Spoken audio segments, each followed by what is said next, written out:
This presentation is on Viewer Ethnicity Matters, Black crime in TV news and its impact on decisions regarding public policy. This content analysis was conducted by Ryan J. Hurley of North Carolina State University, Jacob Jake Jensen of University of Utah, Andrew Weaver of the University of Indiana, and Travis Dixon of the University of California. This presentation was created by Brianna Dale and Alexis Goldsby. Directly from the abstract, the experiment examines the impact of such portrayals on consumers by investigating the relationship between viewer ethnicity, viewing Black criminal suspects in the news, and beliefs related to public policy. Those who were exposed to crime stories featuring a majority of Black suspects were more likely to rate a nondescript inmate as personally culpable or unable to be rehabilitated. And ethnic minority group members who viewed a majority of Black criminals demonstrated significantly lower police support than other participants. The authors of this article address issues of race in the mass media, such as the underrepresentation of people of color as victims and white people as criminals, and the overrepresentation of people of color as criminals and white people as victims in the media, and they highlight the effect this exposure can have after viewing this type of media. The authors also highlighted the effect of viewing this type of stereotypical media and the effect that it can have on the creation of public policy and how certain political parties are viewed in relation with the crime. There are two hypotheses highlighted in this study. The primary hypothesis states that regardless of participants' ethnicity, viewers exposed to the local news featuring a majority of Black criminal suspects will be more likely to rate a nondescript individual as personally culpable for his crimes.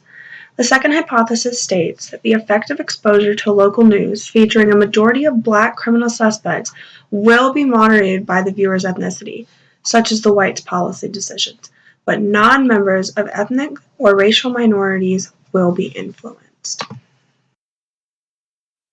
An essential overview of this study is that a stereotype being created is not always intentional, but oftentimes policy creators find themselves relying on the stereotypical view that they get from being exposed to a type of stereotypical media when making public policy and law. In this particular study, whites appeared to be impacted differently than members of racial or ethnic minorities regarding policy decisions, especially punitive measures and view of political or authority figures. According to the authors, previous research suggests there is a significant connection between exposure to excessive criminal portrayals of people of color in the news and crime-related judgments, beliefs, and policies. Previous analysis of popular news networks indicate people of color, primarily Black males, are overrepresented as criminals in the news compared to their white counterparts. This finding is also inconsistent with real-world statistics.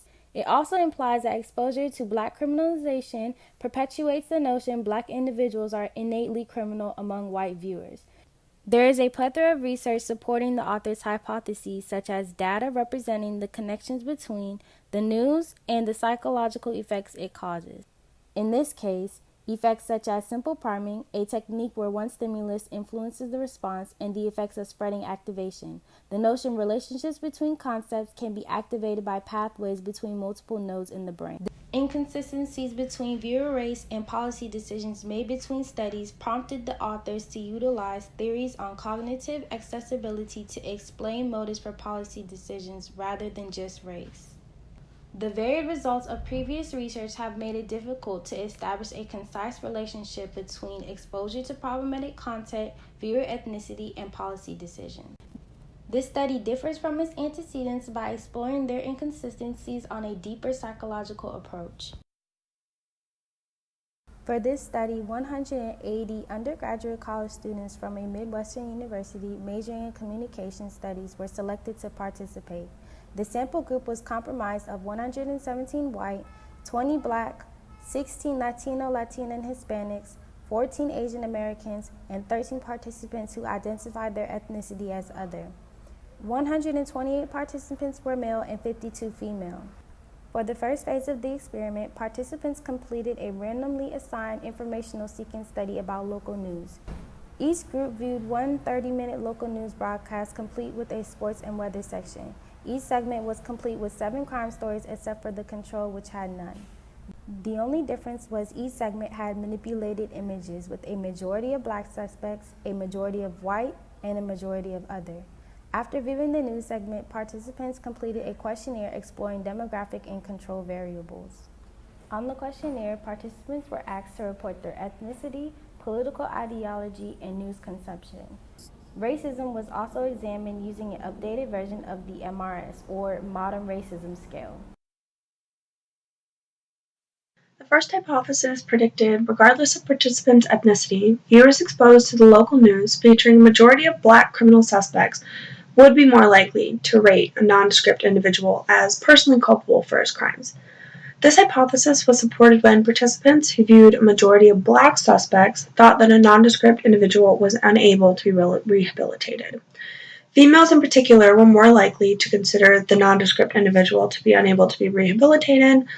No other variables were significant predictors of guilt attribution. Racial group membership did not present an influence between exposure and guilt. The second hypothesis predicted that whites would be more likely than their racial or ethnic minority counterparts who viewed a majority of black suspects to exhibit support for the police. It was revealed that racial or ethnic minorities showed less support for the police than their white participants. Racial or ethnic minorities who viewed a majority of black criminals showed less support for the police than the other white participants. But racial or ethnic minorities had higher support when they were exposed to white criminals than black criminals. Thus, the data did not support the second hypothesis. Regardless of viewer ethnicity, a higher rate of culpability was found when the participants were exposed to black crime.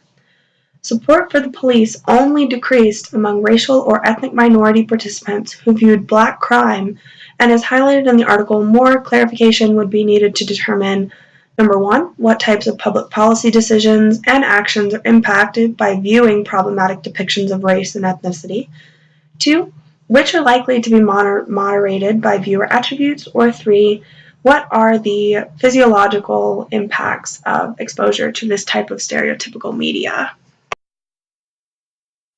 This study, like many others, is not without faults. There are two main ways that we believe the study could have been improved.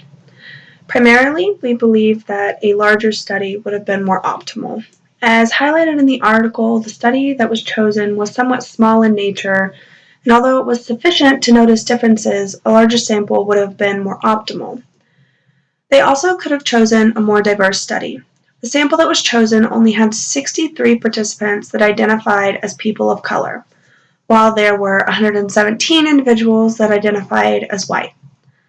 Also, there were a much larger percentage of males than female participants. There were 128 males and only 52 females.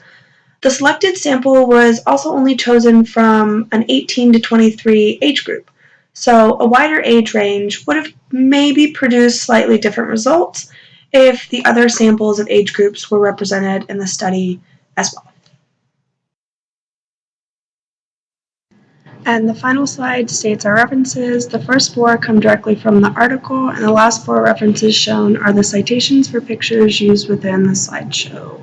This presentation is on Viewer Ethnicity Matters, Black Crime in TV News and its impact on decisions regarding public